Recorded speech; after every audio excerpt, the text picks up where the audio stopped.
लाडक्या बहिणींना 1,500 रुपये देण्यासाठी ते लाडक्या बहिणींचे भाऊ आणि नवरे यांना दारुडे करणार, दारुप्या 1500 रुपयासाठी संपूर्ण महाराष्ट्रात दारुडा करण्याचं त्यांचं जर योजना असेल तर ती अत्यंत गंभीर आहे. दारूचं दुकानं वाढवणार, त्यानंतर मी ऐकलं की ड्राय डे कमी करणार, जे काही दिवस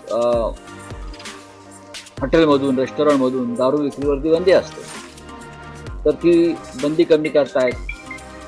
त्यानंतर शॉप्स आणि मॉलमधून सुद्धा दारू विक्री करण्यासंदर्भात काही प्रपोजल आलेला आहे किंवा घरपोच दारू काही राज्यात आहे, त्या संदर्भात एक काही करून लाडक्या बहिणींना 1500 देण्यासाठी घराघरात दारू पोचवा असे एक नवीन विजन यांचं दिसतं आहे.